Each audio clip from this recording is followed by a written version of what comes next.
As Shuo Fan led the group through the dense mist, they clung to a red rope to stay connected.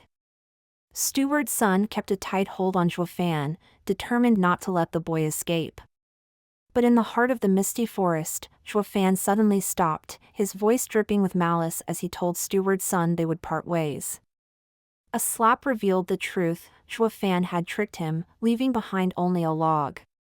Panic struck as the group realized their rope had been cut, trapping them in the mist with no way out. Steward Sun, furious at being outwitted by a mere boy, vowed vengeance. Yet before he could act, the mist turned a deep, ominous red. The men, hardened bandits, felt fear creep into their hearts as they began to disappear one by one into the mist. Steward Sun, in disbelief, recognized the terrifying truth: Shuo Fan had trapped them in a powerful array. Panic spread, and even the seasoned schemer felt dread grip his soul, realizing they were no match for the ancient magic at play.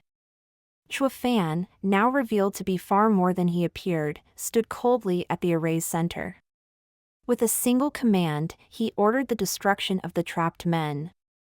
The blood-red mist turned black, and the screams of the men filled the air as their souls were consumed. All resistance crumbled in the face of the overwhelming terror, and Shuo Fan watched with a smirk as their yuan qi was absorbed into the array, strengthening him further. Shuo Fan swiftly took control of the array, causing Steward Sun and his men to shriek in agony as black shadows tore from their bodies, draining their life force until they crumbled into dust. The wraiths returned to Shuo Fan, merging with him as he absorbed their energy.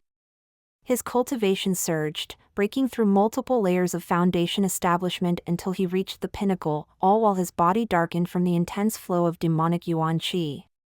Despite the exhaustion, Shuo Fan's experience as a veteran demonic cultivator allowed him to harness every last trace of energy. With one final push, he shattered the barriers to qi condensation, tripling his strength and widening his meridians far beyond his previous life's limits. His newfound power thrilled him, as he now had the ability to practice martial arts and defend himself with greater ease. With a single gesture, Shuo Fan dispelled the black fog, allowing sunlight to pierce through the misty forest. He now controlled the array entirely on his own, no longer needing Luo Yunchang's assistance. As Luo Yunchang approached, Shuo Fan masked his actions, attributing the collapse of the array to a lack of spirit stones. She believed him, unaware of his true abilities. Captain Pang, filled with remorse for his earlier doubts, knelt before Shuo Fan, offering his life as punishment. Shuo Fan, appreciating the captain's loyalty, lifted him up and humbly gave credit to Luo Yunchang for setting the array. Although Luo Yunchang was confused by Shuo Fan's gesture, she played along. While Captain Pang marveled at the young Mrs.'s supposed talents, envisioning a bright future for the Luo clan. In truth, Luo Yunchang knew it was all thanks to Shuo Fan, the real mastermind behind their salvation. Shuo Fan, sensing an opportunity for freedom, asked Luo Yunchang about their next move.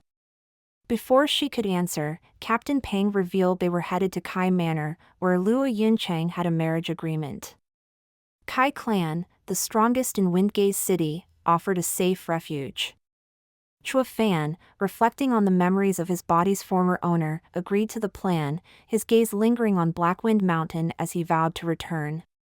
Meanwhile, atop the mountain, a sinister youth awaited news of Steward Sunday. A trembling subordinate informed him that Steward Sun would soon retrieve the martial art, but the youth's cruel laughter hinted at a darker scheme. Hidden in the cave was an old man, bound and helpless, his bloodshot eyes filled with fury. The youth promised the man would soon reunite with his old friend, once the treasure, the returning dragon palm, was in his grasp. After 5 days of travel, Shuo Fan and his group finally reached Windgaze City, its bustling streets a welcome sight after their perilous journey. Luo Yunchang, relieved to be among people again, smiled as she pointed out the vibrant stalls to her brother. Shuo Fan, however, remained unfazed by the city's grandeur, his demonic experiences making it seem like a mere village to him. As they prepared to visit Kai Manor, Luo Yunhai, feeling emboldened in his home city, reverted to his arrogant self, threatening Shuo Fan.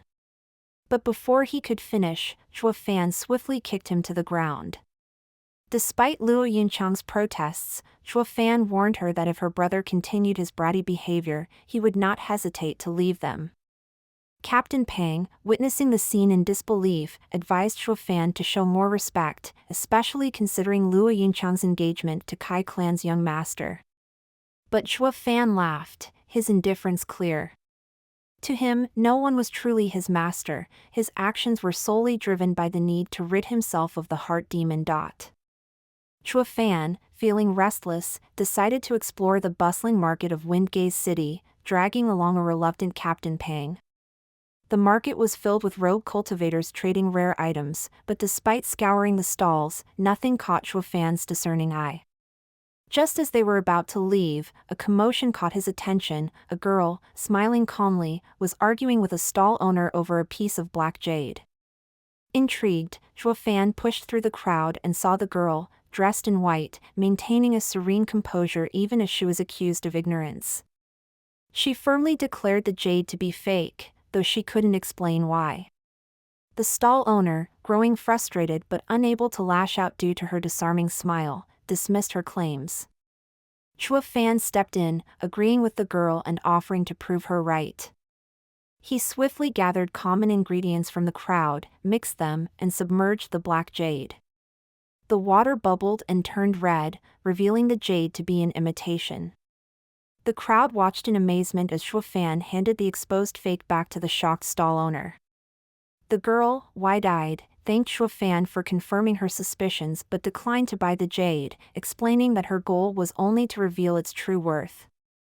As she walked away, Captain Pang remarked on her odd behavior. Zhuo Fan, however, was more cautious. He recognized the sharpness in her gaze, realizing that, though inexperienced, she had an astute eye for valuable treasures. Relieved that she hadn't seen the real potential of the jade, Zhuo Fan's excitement grew as he examined it further, while the disheartened stall owner packed up to leave. As the stall owner walked down a dark alley, muttering about his misfortune, a voice called out to him, "Zhuo Fan." The owner recognized him from earlier and was surprised when Zhuo Fan offered to buy the fake black jade for 10 spirit stones, far above its worth. Skeptical, the owner realized that with so few people able to tell real jade from fake, he could sell it for a much higher price. Greed overtook him, and he demanded 50 spirit stones, or else he would sell it to someone else for even more. Zhuo Fan, his patience wearing thin, warned the man not to be too greedy. But the stall owner refused, thinking he had the upper hand. In an instant, Zhuo Fan unleashed his dark yuan qi, turning the man's body black before it disintegrated into dust. Though the owner's death added little to Zhuo Fan's power, he took the jade and walked away, muttering that some people couldn't help but court death. Returning to the tavern, Zhuo Fan tossed the untouched spirit stones to Captain Pang, claiming the jade had been given to him for free. After instructing Captain Pang to guard his door, Zhuo Fan examined the jade. As he channeled his dark yuan qi into it, the stone's outer shell cracked, revealing a pulsing, blood-red light, a blood spirit. Zhuo Fan's excitement was barely contained. The blood spirit was a legendary demonic treasure, formed from the blood of millions and steeped in the essence of the sun and moon over millennia. With it, he could cultivate a blood infant, a fearsome weapon capable of growing alongside its master and absorbing the blood essence of enemies in battle. He recalled the tales from the Nine Serenities Secret Records. Patriarch Blood Demon had trained a blood infant to the saint stage, becoming so powerful that even the ancient emperors feared him. Though defeated by the Nine Serenities Emperor by the narrowest of margins, the Blood Demon's secret technique was passed down, integrated into the demon transformation art. Zhuo Fan, now reborn, marveled at his luck. If he had possessed the blood spirit in his past life, even saints would have been no threat. Overcome with eagerness, he slashed his wrist and let his blood drip onto the jade, preparing to begin the creation of his own blood infant. As Zhuo Fan began the process of refining the blood infant, each drop of his blood sank into the stone, causing it to pulse like a living heart. He continued to feed it his life force, pushing himself to the brink as his body weakened. The blood spirit was insatiable, demanding more and more blood. Chua Fan knew that stopping now would mean failure, as the blood infant would never accept him again. After what felt like an eternity, his strength waning and mind clouding, Chua Fan felt a connection form between him and the blood spirit. Elated, he activated the demon transformation art, guiding the dark yuan qi into the stone. Suddenly, the bloodstone shattered, and a red glow shot into his body. In his dantian, a tiny, blood-red infant appeared, its eyes briefly opening before it settled into sleep. Chua Fan, despite his exhaustion, couldn't contain his joy. Though weak from blood loss, Chua Fan was ecstatic. The power of the blood infant would make him formidable, especially with the blood palm technique, capable of wreaking havoc on an opponent's blood essence. After recovering for 10 days, Chua Fan emerged from his room, greeted by a tired Captain Peng who had been guarding the door the entire time. The captain informed Chua Fan that Kai Manor had already sent word, but Chua Fan's focus was elsewhere, grateful for Peng's loyalty and trust. Upon arriving at Kai Manor, the guards greeted them with contempt, suspecting them of freeloading. Despite Captain Peng's outrage, Chua Fan stopped him, recognizing that the servants' disdain was a reflection of the manor's true attitude. As they ventured deeper into the manor, their suspicions were confirmed. Luo Yunqian and Luo Yunhai were housed in a rundown section, treated like unwanted guests. Seeing Luo Yunhai dejected and their conditions worse than those of a tavern, Chua Fan's anger grew. He brusquely asked for Luo Yunchang's whereabouts, ignoring Luo Yunhai's distress.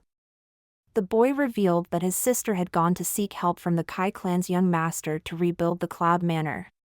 Chua Fan, sensing the futility in such a request, dragged the reluctant Luo Yunhai out, determined to find his sister and confront the situation head-on.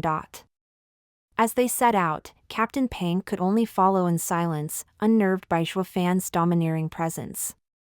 Even Luo Yunhai, the young master of the Luo clan, seemed powerless under Chua Fan's control. The roles had clearly shifted, leaving Captain Peng to wonder who was truly in charge.